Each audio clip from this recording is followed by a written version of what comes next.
Président Tshisekedi, je ne vous parle pas comme un ami, je ne vous parle pas comme un juge, je vous parle comme une voix de l'Afrique qui refuse l'inacceptable. Le temps du silence est terminé. Le silence que certains considèrent comme prudence, je le nomme complicité.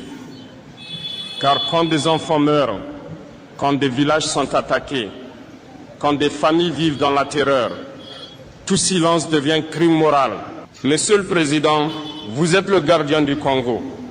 Chaque mot non prononcé, chaque mesure retardée, chaque regard détourné est une défaillance que l'histoire retiendra. Vous ne pouvez plus parler en termes diplomatiques, vous ne pouvez plus justifier l'inaction par la complexité. Les excuses sont mortes le jour où vos citoyens ont commencé à disparaître. La preuve que le continent peut résister. Et pourtant, le silence persiste. Les dirigeants parlent pour le monde extérieur, mais le peuple meurt ici sous vos yeux. Le silence n'est plus une option. Il est devenu un choix qui tue. Président Tshisekedi, je vous pose la question simple. Combien de morts faudra-t-il avant que vous agissiez? Combien de villages doivent être détruits avant que le silence cesse? Chaque retard est enregistré. Chaque hésitation est gravée. Chaque compromis inutile est une trahison de vos promesses. Le temps du silence est terminé. Le temps de l'inaction est terminé. L'Afrique, le Congo et l'histoire exigent vos paroles et vos actes immédiats. Président Tshisekedi, après avoir dénoncé le silence qui tue, venons-en à ce qui constitue l'essence même de votre mandat, la protection du peuple congolais.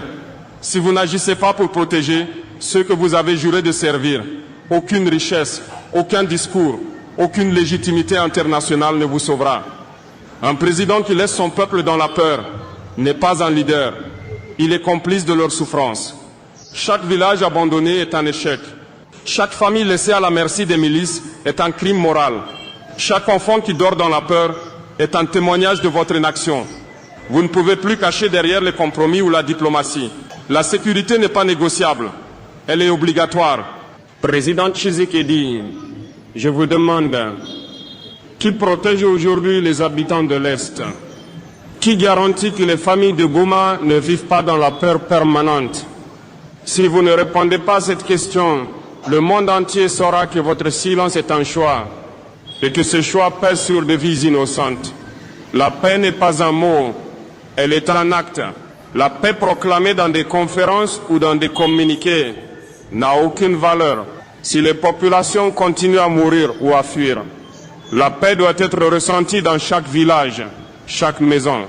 La paix doit protéger les enfants et les familles, pas seulement les villes.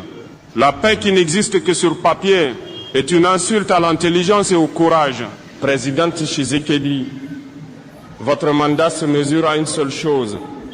Avez-vous protégé votre peuple ou l'avez-vous abandonné? Si vous ne répondez pas par des actions immédiates, si vous continuez à tergiverser, alors chaque jour devient un jugement historique défavorable. Le temps des excuses est terminé. Le temps des promesses creuses est terminé. Le peuple congolais exige protection et justice. Et vous, Président Tshisekedi, êtes personnellement responsable de chaque vie laissée à l'abandon.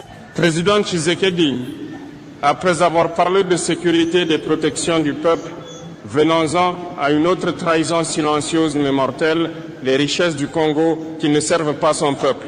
Le paradoxe est brutal, un pays parmi les plus riches de la planète, un peuple parmi les plus pauvres et un président qui laisse ce désastre se poursuivre. Des forêts immenses, des rivières, des terres fertiles.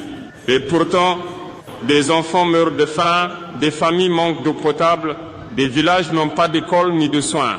Chaque ressource pillée ou mal utilisée est un signe d'abandon. Et chaque excuse officielle est un mensonge d'État. Président Tshisekedi, je vous demande, pourquoi vos citoyens continuent-ils à souffrir alors que vos mines nourrissent le monde? Pourquoi le peuple congolais ne voit-il jamais les bénéfices de sa propre richesse? Si le Congo reste pauvre et affamé, alors que ses ressources font la fortune d'autres, alors le silence et l'inaction sont complices de l'injustice. Chaque contrat déséquilibré, chaque accord qui profite aux intérêts étrangers et non au peuple congolais est une trahison historique.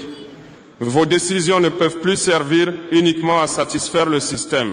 Vos choix doivent servir le peuple avant tout. Si vous ne le faites pas, l'histoire retiendra que vous avez laissé la richesse devenir un outil d'oppression et non de libération. Il est temps de prendre des décisions concrètes. Que les ressources servent à construire des écoles, des hôpitaux et des routes. Que chaque village voit un progrès tangible. Que chaque Congolais sente que son pays appartient d'abord à son peuple et non à l'étranger.